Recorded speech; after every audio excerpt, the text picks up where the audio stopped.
এই মহাসমাবেশ থেকে ডক্টর ইউনূসকে বলছি, কান পেতে শুনে রাখুন, আপনার হালুয়া রুটির ভাগ যারা খায় আপনাকে তারা বাঁচাতে পারবে না।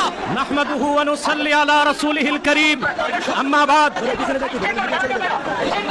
সম্মানিত সভাপতি, বাংলাদেশের শীর্ষ পর্যায়ের উলামায়ে কেরাম, সংগ্রামী সাথী ও বন্ধুগণ, আজ আপনারা এখানে কেন উপস্থিত হয়েছেন ভালো করেই অবগত আছেন।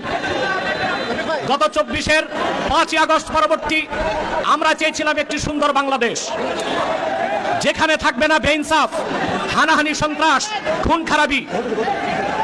হাজারো আলেম ওলামা, পীর মাশায়েখের রক্তের উপর ভেসে এসেছে অভ্যুত্থান পরবর্তী বাংলাদেশের এই অভ্যুত্থান। অথচ আজ এই স্বাধীন বাংলায় সবচেয়ে পরাধীন হচ্ছে ইসলামপন্থীরা। তাদেরকে জঙ্গি তকমা দিয়ে পরাজিত পতিত ফ্যাসিবাদী সরকারের ভাষা এখন শোনা যাচ্ছে বর্তমান সরকারের কিছু দায়িত্বশীলদের মধ্যে। যেভাবে 16 বছরের ফ্যাসিবাদ ভেসে গেছে, আরেকটা বিপ্লবের পরে মার্কিন দালাল যারা বাংলাদেশে মার্কিন এজেন্ডা বাস্তবায়ন করতে চাও তারাও ভেসে যাবে। প্রিয় ভাইরা, আপনারা দেখেছেন জাতিসংঘের বিতর্কিত মানবাধিকার কমিশন ঢাকায় কার্যক্রম শুরু করেছে। আমরা এটা চাই নাই। পৃথিবীর 16টি যুদ্ধ বিধ্বস্ত রাষ্ট্রে জাতিসংঘ মানবাধিকার কমিশন কাজ করে। আমার প্রশ্ন, বাংলাদেশ কি যুদ্ধ বিধ্বস্ত না স্বাধীন বাংলাদেশ?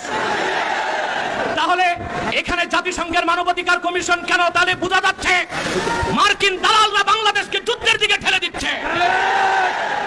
এক সাগর রক্তের বিনিময়ে হলেও 55,000 বর্গ মাইলের বাংলাদেশের কোন 1 ইঞ্চি জায়গায় মার্কিন আগ্রাসনকে প্রতিষ্ঠিত হতে দেওয়া হবে না, হবে না, হবে না। প্রয়োজনে সাইফুদ্দিন কুতুস, রুকনুদ্দিন বাইবার্স, শাহজালাল ইয়ামানির উত্তরসূরিরা আরেকবার দেশের স্বাধীনতা রক্ষায় সশস্ত্র বিপ্লবের ডাক দিতে বাধ্য হবে। আমি বলে থাকি, জাতিসংঘ, United nation is nothing but A Christian club. জাতিসংঘ মুসলমানের পক্ষে কখনো কাজ করে না। অমুসলিমদের অধিকার রক্ষাই তাদের কাজ। গাজাতে বছরের পর বছর নিরীহ মুসলমানকে হত্যা করা হচ্ছে, সেখানে মানবাধিকার কমিশন কেন না? কাশ্মীরে মুসলমানদের হত্যা করা হচ্ছে, সেখানে মানবাধিকার কমিশন কেন না? চায়নার উইগুরে মুসলমানদের হত্যা করা হচ্ছে, সেখানে মানবাধিকার কমিশন কেন না? আমরা জানি মানবাধিকার কমিশন কেন। আল্লাহ ও তার আখিরি নবী নূর নবীজি মুহাম্মদ সাল্লাল্লাহু আলাইহি ওয়াসাল্লামের আরশচুম্বী সম্মান মর্যাদার বিরুদ্ধে যে কুলাঙ্গার সাতেম কাফেররা বক্তব্য দিবে, তাদের শাস্তির দাবি করলেই মানবাধিকার কমিশন তাদের পক্ষে ঢাল হয়ে দাঁড়াবে। খেলাফত প্রতিষ্ঠার কথা যারা বলবে, জিহাদের কথা যারা বলবে, জঙ্গি তকমা দিয়ে তাদের কারাগারে বন্দী করতে চায়, আর সুযোগ দেওয়া হবে না। কোন একজন আলেমকে জঙ্গি তকমা দিয়ে জেলখানায় ঢুকালে জেলখানার ইটগুলোকে একটা একটা ছুটিয়ে দিবে বাংলাদেশ।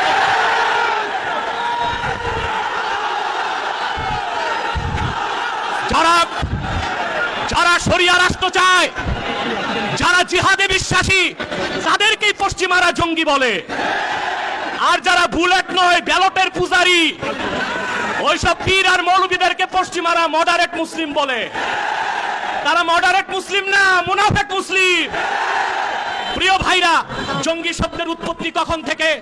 টুইন টাওয়ার হামলার পর থেকে পশ্চিমারা প্র্যাকটিসিং মুসলিমদেরকে প্রশ্নবিদ্ধ করতে, জিহাদের বিরোধিতা করতে জঙ্গি শব্দ আমদানি করেছে। আর পশ্চিমাদের পাঁচটা গোলাম প্রথম আলো কর্তৃপক্ষ এই জঙ্গি নাটকের পক্ষে তাদের বুদ্ধিভিত্তিক সহযোগিতা করেছে। সেজন্য আমি বলবো, মুজিবের 32 নাম্বার যদি ভাঙ্গা যায়, প্রথম আলোর অফিসকে মাটির সাথে ঘুরিয়ে দিতে হবে। এটাই বাংলাদেশের আলেমদেরকে জঙ্গি তকমা দেবার ন্যারেটিভ তৈরি করে। জঙ্গি, আমি বলি জঙ্গি খারাপ না, জাং থেকে জঙ্গি। জাং মানে যুদ্ধ, আর জঙ্গি মানে যোদ্ধা। উত্তরা দিয়াবাড়িতে জঙ্গি বিমান ভূপাতিত হয়েছে, সেটা কি সন্ত্রাসী বিমান? যিনি পাইলট ছিলেন তিনিও জঙ্গি, যেহেতু যোদ্ধা। মুক্তিযোদ্ধারাও জঙ্গি, যেহেতু যোদ্ধা। এই শব্দটার অপপ্রয়োগ বাংলাদেশে শুরু হয়েছে শুধু ইসলামী রাষ্ট্র যারা প্রতিষ্ঠা করতে চায়, জিহাদের পক্ষে যারা, তাদের কণ্ঠ রোধ করার জন্য। তা মেনে নেওয়া হবে না, বরদাস্ত করা হবে না। এই মহাসমাবেশ থেকে ডক্টর ইউনূসকে বলছি, কান পেতে শুনে রাখুন, আপনার হালুয়া রুটির ভাগ যারা খায় আপনাকে তারা বাঁচাতে পারবে না। অনতিবিলম্বে উলামায়ে কেরামকে জঙ্গি তকমা দেওয়া বন্ধ করতে হবে। যে সমস্ত নির্যাতিত আলেম কারাগারে আছে তাদেরকে মুক্ত করে দিতে হবে। আর জাতিসংঘের বিতর্কিত কমিশন কার্যক্রম বন্ধ করতে হবে, নতুবা আমরা মার্চ টু যমুনা দিতে বাধ্য হব। আর অন্যান্য নেতৃবৃন্দ আছেন, তাদের বক্তব্য আপনারা শুনবেন। আমি আপাতত বিদায় নিচ্ছি, আপনাদের সহযোগিতা চাই।